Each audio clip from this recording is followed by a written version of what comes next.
নির্বাচনের মাঝপথেই ভোলবদল রাজ্যের মুখ্যমন্ত্রী তথা ইন্ডি জোটের প্রধান শরিক মমতা বন্দ্যোপাধ্যায় এবং তৃণমূল কংগ্রেসের যে অবস্থানের জেরে কার্যত পশ্চিমবঙ্গের সংখ্যালঘু সম্প্রদায় তথা মুসলমানরা তারা বিপাকেই পড়লেন বলে মনে করছে রাজনৈতিক মহল।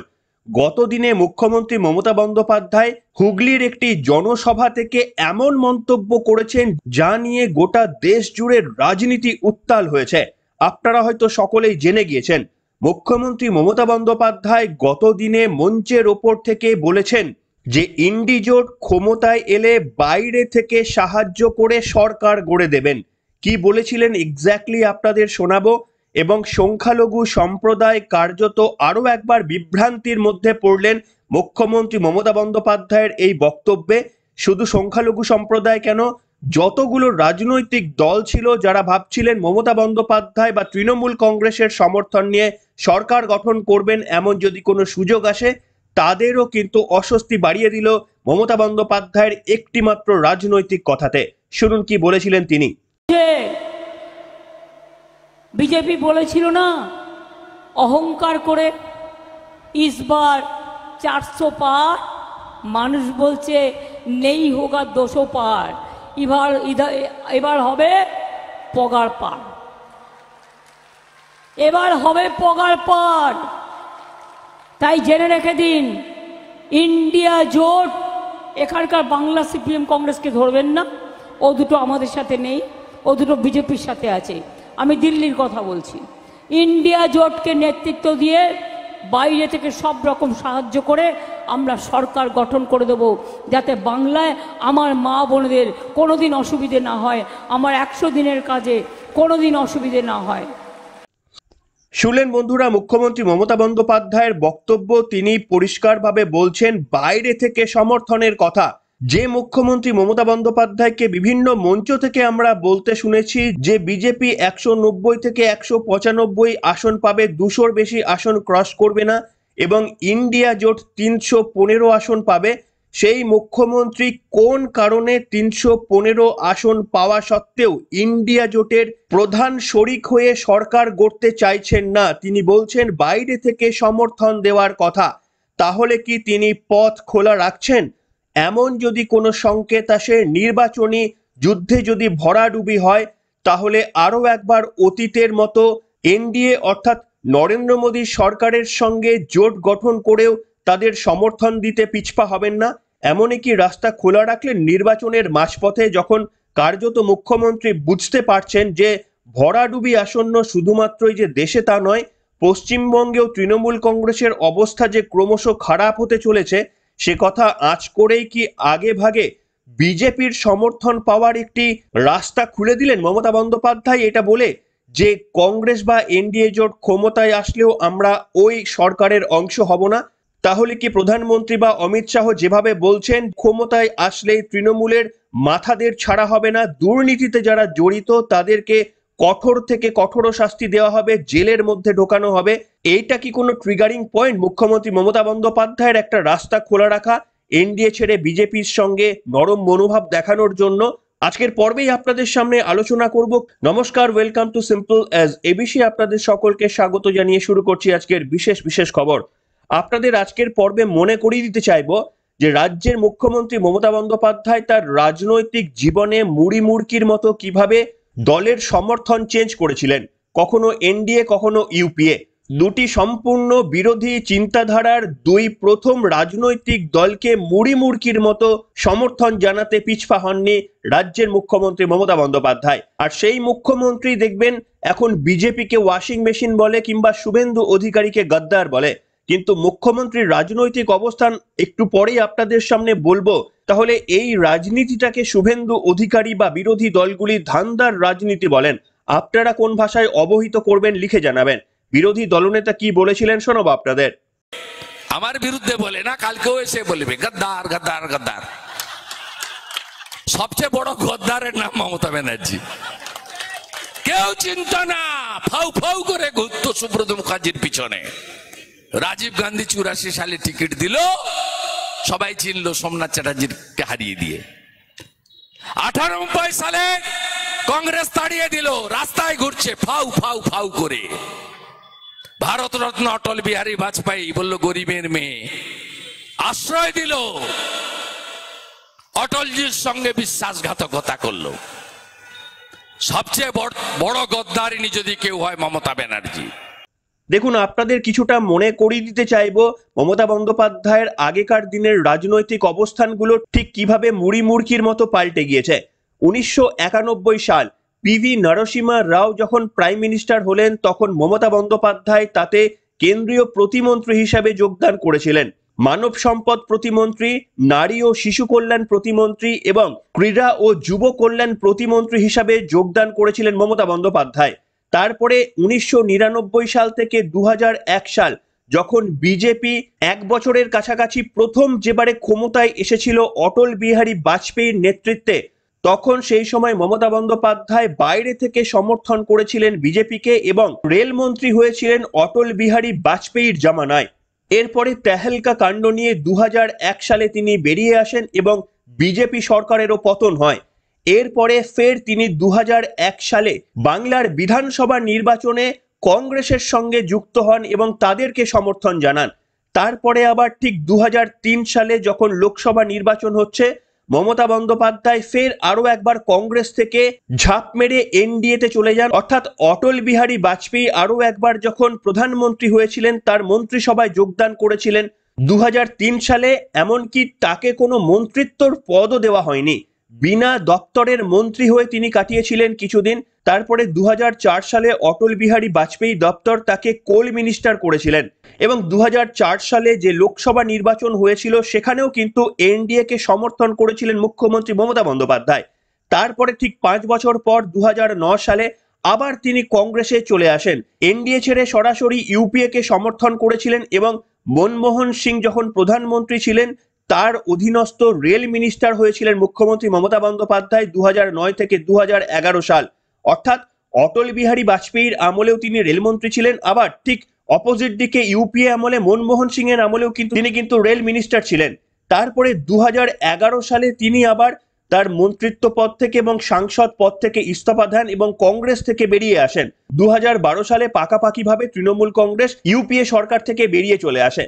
এই যে টেনিওরটা আপনাদের বললাম, কতগুলো রাজনৈতিক পাল্টাপাল্টি করেছিলেন মুখ্যমন্ত্রী মমতা বন্দ্যোপাধ্যায় শুধু একটু ভেবে দেখুন।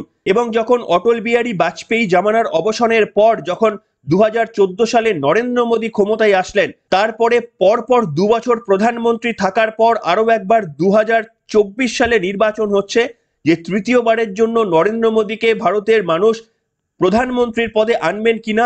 তখন মমতা বন্দ্যোপাধ্যায় ইন্ডিয়া জোট তৈরি করেছিলেন এবং বারবার তিনি বলেছিলেন যে এই ইন্ডিয়া জোটের নাম আমার দেওয়া। অর্থাৎ তিনি বোঝাতে চেয়েছিলেন এই ইন্ডিয়া জোট তৈরির পেছনে তার অনেক অবদান রয়েছে। এবং 2024-এর লোকসভা প্রচারে গিয়ে মুখ্যমন্ত্রী, আপনারা শুনছেন, বিভিন্ন রাজনৈতিক জনসভা থেকে বলছেন যে বিজেপি 200 আসন ক্রস করতে পারবে না, ইন্ডিয়া জোট পাবে 315 আসন।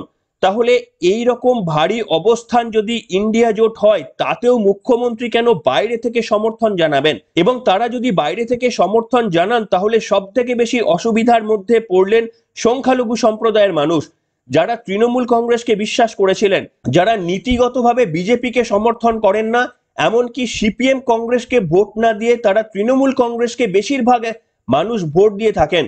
কিন্তু সেই মমতা বন্দ্যোপাধ্যায় এখন অপশন সম্ভবত খোলা রাখছেন। তিনি বলছেন মন্ত্রিসভার তিনি সদস্য হবেন না যদি ইন্ডিয়া জোট ক্ষমতায় আসে, তাহলে তিনি বাইরে থেকে সমর্থন দেবেন। তার মানে কি এটা ধরে নেওয়া যায় মুখ্যমন্ত্রী মঞ্চের ওপর থেকে তো এই কথাগুলো বলছেন, কিন্তু মঞ্চের ওপর থেকে যেগুলো বলছেন না, সেটা কি এই তিনি কি খুব ভালো করেই জানেন যে ইন্ডিয়া জোট ক্ষমতায় আসতে পারবে না, বিজেপি এবারে ক্ষমতায় আসবে? কিন্তু তৃণমূল কংগ্রেসকে কি আরো একবার বিশ্বাস করতে পারবেন? তার কারণ ইন্ডিয়া জোটের সরকারের মধ্যে তারা থাকবেন না। তাহলে যদি সংখ্যালঘু ভোটে জিতে পশ্চিমবঙ্গ থেকে বেশ কিছু আসন তৃণমূল কংগ্রেস পেতে পারে, তারপরে আবার যদি এনডিএতে যোগদান করেন, তাহলে সংখ্যালঘু সম্প্রদায় কার্যত পরোক্ষভাবে নরেন্দ্র মোদীকেই সমর্থন করবেন, এমনটাই হয়ে যাবে। তাই এই মুহূর্তে মমতা বন্দ্যোপাধ্যায় যে রাজনৈতিক অবস্থান নিয়েছেন, সেটা কিন্তু মারাত্মক গোলমেলে।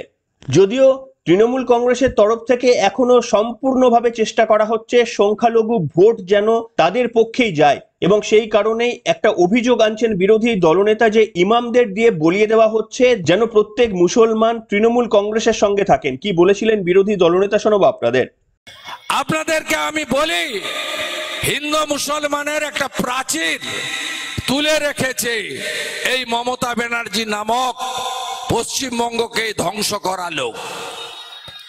আপনি দেখেছেন ইমাম অ্যাসোসিয়েশনকে দিয়ে লিফলেট দেওয়া হয়েছে যে মুসলমান আপনি তৃণমূলকে ভোট দিন। কেন? 2500 টাকা করে মাসে পান বলে নাকি ইমাম সাহেব? আপনি কোথায় ছিলেন মাননীয় ইমাম সাহেব যেদিন রামপুরহাটের বকটুইতে 7 জন মুসলমান মহিলা আর 4 জন শিশুকে মমতার গুন্ডারা পুড়িয়ে মেরেছিল? তারা মুসলমান ছিল না।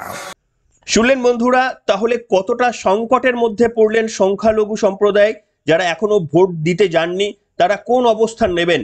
তাহলে কি তারা তৃণমূল কংগ্রেসকে ছেড়ে সিপিএম বা কংগ্রেসের দিকে ঝুঁকবেন?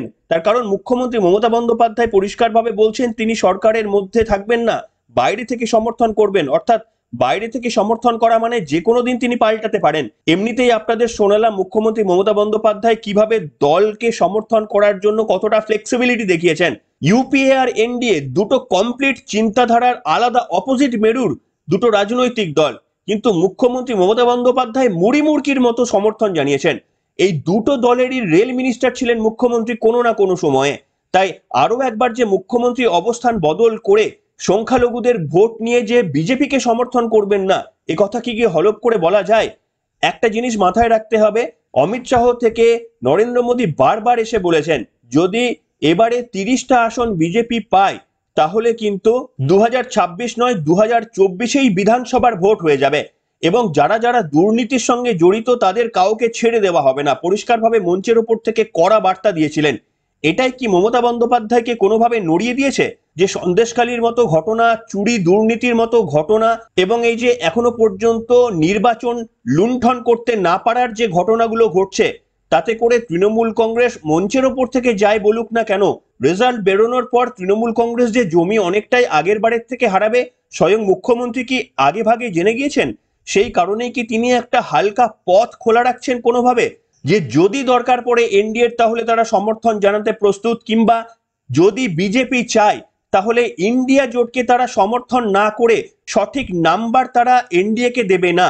ধরুন এমন একটা অবস্থান হলো যে তৃণমূল কংগ্রেসকে বাদ দিয়ে গোটা ইন্ডিয়া জোট ধরুন 260টি আসন পেল, অর্থাৎ এখনো 12টি আসন দরকার তৃণমূল কংগ্রেসের কাছ থেকে সরকার গঠন করতে গিয়ে।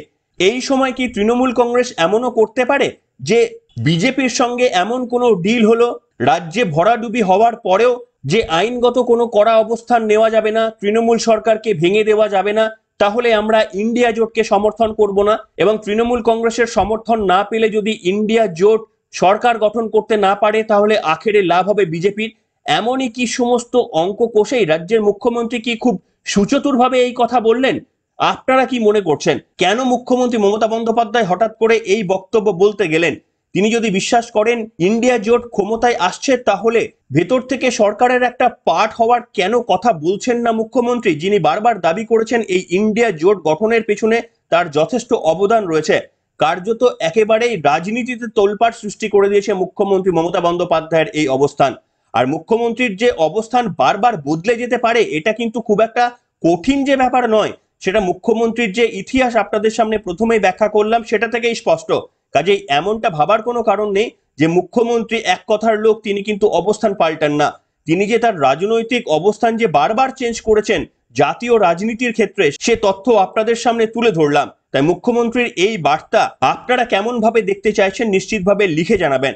এবং এই বার্তার পর সংখ্যালঘু সম্প্রদায় তারা এখনো পর্যন্ত কি এই তৃণমূল কংগ্রেসকে ভোট দেবে, নাকি কার্যত এতে আখেরে লাভ হয়ে গেল সিপিএম এবং কংগ্রেসের? তার কারণ সংখ্যালঘু সম্প্রদায় এবার অন্তত বুঝতে পারবেন তৃণমূল কংগ্রেস নয়, হয়তো বিজেপিকে ভোট দিতে না পারলে তারা সিপিএম বা কংগ্রেসকে ভোট দেওয়ার আগ্রহ প্রকাশ করবে। আপনারা কি মনে করছেন? আদতে কি লাভ হলো বিজেপির? মমতা বন্দ্যোপাধ্যায়ের এই ধরনের বক্তব্য প্রকাশ্যে বলার পর আপনাদের মন্তব্য লিখে জানাবেন। এখনকার মতো এখানে শেষ করলাম।